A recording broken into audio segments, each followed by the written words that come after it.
นะคะล่องเรือค่ะได้มาแล้ว40เหรียญก็ประมาณ1,200ใช้เวลา1 ชั่วโมงเรือมันจะไปแบบว่าล่องเหมือนเจ้าพระยาครูซนะที่กรุงเทพเรือออกตอนเที่ยง15มี2 ชั้นค่ะเรือแต่ทุกคนก็อยากนั่งข้างบนแล้ววะเฮ้เดี๋ยวเรือออกแล้วค่ะ The tall reflective glass building coming to our right with a black spire on top is currently Chicago's second tallest building. The height does include the very top and tip of the spire. The National Hotel and Tower, completed back in 2009, designed by Adrian Smith, formerly of Skidmore, Owens and Merrill. The building itself ascends in height. You have setbacks at different levels that relate to the roof lines of surrounding structures. First setback to the roof line of Wrigley. Second setback to a building across the river. Third setback to the building right next door. Now, personally, in this area, I do love the color, texture, and flow of all 4 buildings side by side on the angle. Daytime hours, the glass is bright and reflective. When dark, it is clear and transparent. See directly in that space. You will then notice the floors 4 through 12 with the parking garage for the building. During evening hours, you can see these columns rising up behind the glass. 18 to 30, the hotel rooms, and there to the top are condominiums. It costs about $850 million. It was completed again in 2009. As we near Wabash to our right, the steel and glass Miesian and modernist black box was in fact designed by one of the fathers of modern and international architecture, Ludwig Mies van der Rohe, whose very famous motto was less is more, that the strip buildings down to the bare minimal. Originally, one IBM Plaza, now the American Medical Association Plaza. Mies came to Chicago from Germany back in the late 30s and became head of architecture at IIT. He designed the Seagram building in New York City, Toronto Dominion Center in Toronto, and Lafayette Park in Detroit. AMA to our right, the tallest building Mies designed in this country. As we near State Street to our right, commonly referred to as being the Twin Corn Cob Towers, in reality we're going to have Marina City. Built between 1960 to 64 and designed by architect Bertrand Goldberg, who in fact went to Germany to study under Mies van der Rohe at a school called the Bauhaus. So this area is going to have teacher and student side by side. The bottom 18 floors of both buildings are parking, upper portion are condominiums. Notice that the balconies kind of remind you of the petal on a flower, 16 petals per floor. The former office building in the background is now a hotel. The former theater is now the House of Blues. Small shops and restaurants on site, a marina at the base. Virtually a city within a city, an introvert's paradise. A movie came out back in 1980 called The Hunter starring Steve McQueen. There was a car chase at the parking lot of this West Tower. There was a car shot off into the river. They stumped for that movie. So one thing I do want you all to do is use your eyes. Even if you tune me out, use your eyes. See what you like, see what you don't like, see what flows and see what doesn't work. See what I see. Sometimes I like gaps and spaces. Notice how the space here to our right is being framed and hemmed in by the texture of those 3 buildings. Dark tinted bay windows, Western Chicago River North 87. The background, the flat reflective glass with the horizontal banding 2009. Here to our right, vertical stainless steel mullions on 321 North Clark Street. 1988. Skidmore, Owens and Merrill. 3 years ago, the base here to our right was continuous. 2 years ago, they finished building out 30,000 square feet of restaurant space on 4 different levels. As we clear Clark, here to our right, this beautiful red brick and terracotta clad structure that runs horizontally along the river here, the Prairie School design. The Reed Murdoch Warehouse building from 1914 by architect George C. Nimmons. Then the clock tower top center that was designed to hide the water tank. When built, perfectly symmetrical. Now notice the left-hand side of the western half is 1 bay shorter than the right. That is because when they built this bridge across the river back in 1928 and widened the roadway, they demolished the westernmost bay and reclad what was left to look like it originally did. For many years, I was home to the city's traffic court. And I'm certainly proud to say that I've had to familiarize myself with the inside. It's now home to Encyclopedia Britannica.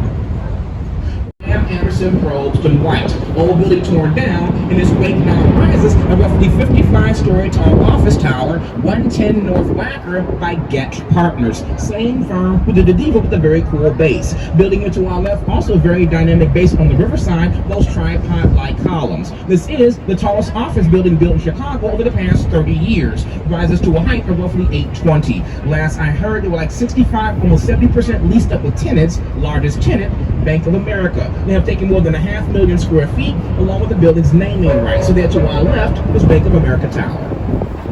As we clear Washington here to our left, the Civic Opera Building by Graham, Anderson, Probst, and White, Art Deco. This is the giant chair or throne. Seat porch for the theater and stage, the wing of the building of the armrest, the tower of your backrest. Now, of course, it is not misspelled building, that's Latin. Just here in my lifetime, we had the blank wall to our left. 20 years ago, there was some minor consideration about perhaps showing movies on the wall. Buildings here to our right, not to the basements, to the train tracks. All the buildings here to our right are built atop air rights. That means the developers bought the air above the train tracks from the railroad companies to build and develop buildings above that space. Fairly common in big cities. You live in or ever go to New York City, you go down Park Avenue or Madison towards Grand Central, all those buildings are on air rights. You're going to have Gateway Centers 1 and 2, 1965 to 68, Measy and Modern, Skidmore. Background to our right with the green glass black cladding slope roof, Modern, 1983, Skidmore. Tall stone clad building is Postmodern, 1992, Skidmore. So all four buildings are about the same firm, 65 to 92. Again, the tracks below go to and from Union Station. It's a short, classically inspired building. A quarter block to our right, this next gap, 1925. I know a lot of you all aren't from Chicago, but some of you all, especially the adults of a certain age, have seen some of these buildings on TV, but you may not realize it. If any of you all have ever seen The Untouchables, 1987, Sean Connery and Kevin Costner, there's the scene at the end with the baby stroller falling down the stair steps in a shootout that was filmed in the Great Hall of Union Station. A very nice public space that just underwent a $30 million restoration. So if you like grand interiors and have time, check it out. Going beneath Adams Street, aka Route 66. And at one time, there was a beautiful grand concourse for the station that's directly here to our right. But in the name of modernization, it was stupidly torn down back in 1969 and replaced with a mediocre Gateway Center 3 in 1971. 51-story tall office building going up to our right in the background. A little short 3-story building here to our right that now houses the Health Club and Corner Bakery. Initially, however, the Mid-America Commodities Exchange. And back then, pre-computer, you have an exchange, had to have a big old trading floor. With those big trading floors, they did not like a lot of interior support columns that would get in the way. Instead of using a lot of interior supports, July 24th, 1915. It's called the Eastwood Disaster. E-A-S-T-L-A-N-D. Short version, boat tied up here to our right. It was going to take 2,500 people to Michigan City for their picnic. Vessel always had ballast and ballast tank problems. They added extra lifeboats. It was 3 years after Titanic. They were at capacity. Top heavy, unstable, not designed very well. The boat rolled over onto a side right here in the river, killing more than 800 people, 25 whole families. Again, July 24th, 1915. It was part of the city's history and river's history. This was important. To our right, pediments above the doorways. Pediment on top kind of reminds of the Greek temple or government building. Postmodern from 1992. 77 West Wacker, Ricardo Buffalo of Spain, Jim DeStefano of Chicago. You step down one of the brutalist and somewhat stubby 55 West Wacker from 1968, look like a giant pound sign or hashtag in your telephone. I think it's now this office condo. But do notice how the roof line on 55 is being respected by the building to its left. And 35 West Wacker from 1989 by Kevin Roche and John Dinkaloo. This is headquarters to Leo Burnett, the advertising firm who've given us all icons like Tony the Tiger, Jolly Green Giant, Crack on the Pop. I don't say much about the hotel to our right because for me it kind of ruins the street wall. Everything else is nice and flush against the sidewalk. That building is set back, and personally I just don't like the design. But everyone kind of falls in love with that green terracotta and gold leaf clad building 2 blocks in front on the right. There is real gold leaf on top. The Carbide and Carbon building from 1928 by the Burnham brothers. The sons of city planner and architect Daniel Burnham. It's rumored they got their influence from a champagne bottle, which of course is green with gold foil around top, but also realized designed and built during Prohibition. Kind of thumbing their nose at that. It's now a hotel being rebranded. And directly here to our right, Tempe was on the corners, dome on top. Some may recognize this building from Transformers 3, originally called the Jewelers Building, completed back in 1926 to house some large jewelry firms. That dome on top, late 30s, early 40s, was a restaurant and bar called the Stratosphere. It's also rumored that when the building first opened, there was a speakeasy in that dome, often visited by Al Capone. The Al Capone part is a rumor, but it's a rumor that I spread.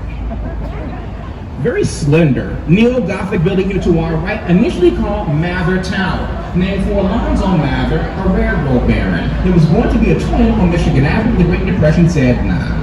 It's now a hotel, skinniest skyscraper in Chicago.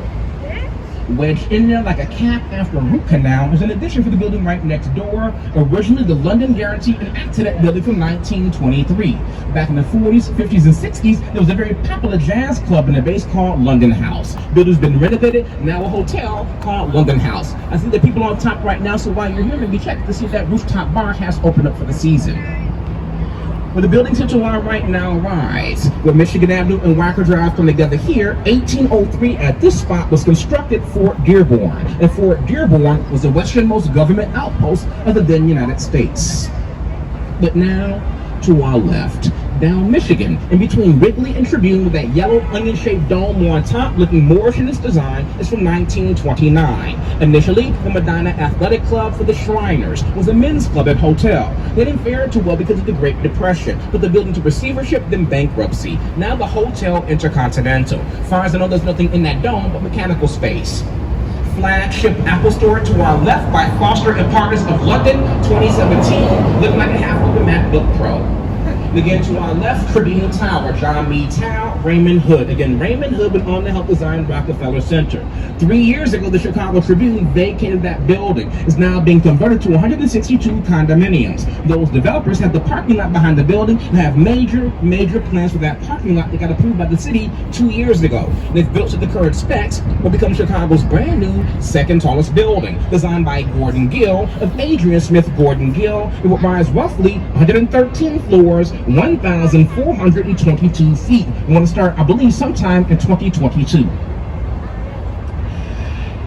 And here to our left, with the peacock emblem on top, is NBC Tower. Limestone cladding, streamlined verticality, setbacks as the building rises. Our deck, which of course we're currently on, is the river that flows backwards. Now, initially, this river did flow into Lake Michigan back in 1900 with the opening and completion of that canal that reversed the flow on purpose. And the reason they did that in those years, no high-rises, but industry. Like most big cities, there are no public restrooms at the docks. You have to go to the bathroom. The boat is your best option.